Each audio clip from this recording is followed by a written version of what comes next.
Si Kay Brosas, tuwan-tuwa. Si Iyang Venerasyon, tuwan-tuwa. Tapos, First of all, my name is Tal, and I'm the daughter of Kay Brosas. And I wanted to make this video kasi I think there's something going on with this guy. And hindi ko alam kung anong nangyayari sa kanya. Pero of course, dahil dinefend ako ni Mommy, didefend ko din siya on her end. Dahil hindi naman niya deserve na duru-duruin mo lang siya at in-name drop mo lang siya ng ganun-ganun lang. So first of all, kuya, lahat ng religion, hindi lang Christianity. And as someone na galing sa Catholic school for like how many years? Ever since grade 1. Galing akong Catholic school hanggang college. Wala akong na-pick up sa Bible. Wala akong na-pick up sa teachings ni Lord na you have to hate people, you have to be arrogant, and you have to condemn other people on behalf of God. So literally, Diyos ka ba? Dahil you're not in the right position to judge anyone. You're not in the right position to impose your beliefs on anyone. And lastly, you're not in the right position to act like you control everyone's life. So sinabi ko to sa Facebook post ko, lahat ng religion, mapa Islam, Christianity, Hinduism, Buddhism, you name it all. Iisa ang sinasabi.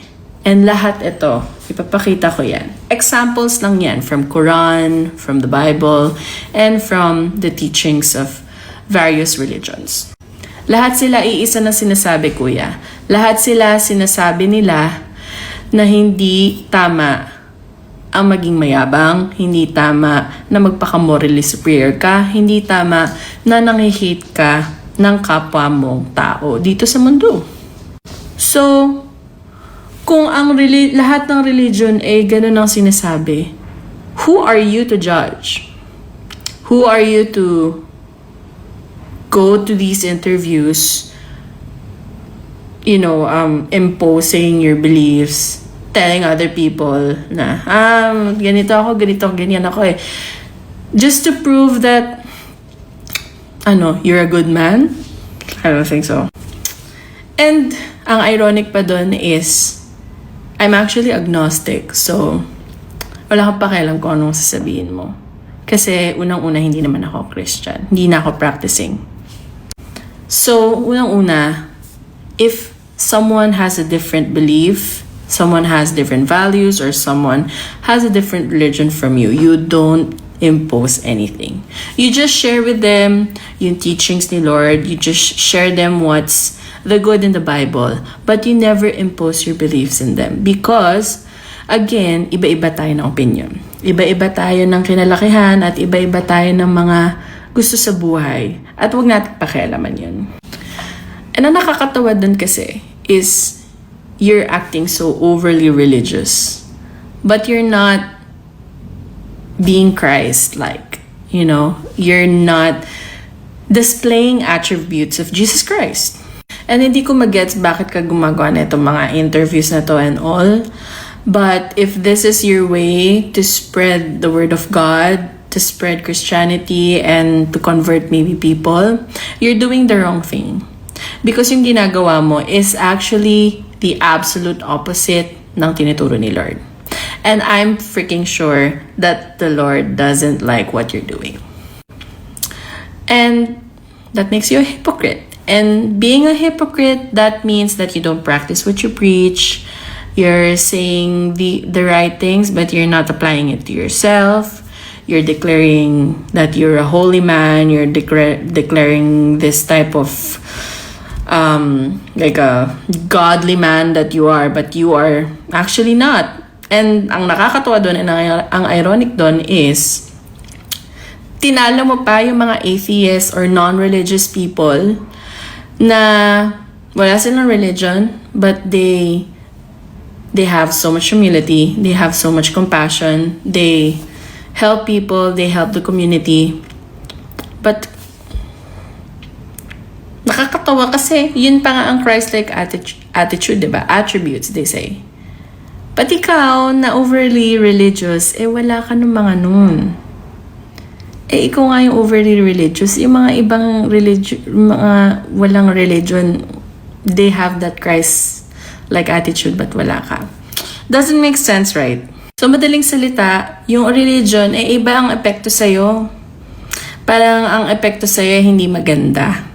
Dahil hindi ko nakikitang maganda yung effect niya sa'yo dahil iba yung pag-interpret mo. Because it has to humble you. Religion makes you humble. You know, it makes you grounded. It teaches you a lot of things. And even not just Christianity, I also read the Quran, I also read the Bible. Because I'm non-religious, like in general, so I try to, I try to read here and there, because, it's an interesting world that we live in, so I like to explore different religions, and they teach the same thing, the same good things that we have to do in this world. So, as I can see, ginagamit mo lang naman talagang weapon yan just to spread your hate and your homophobia.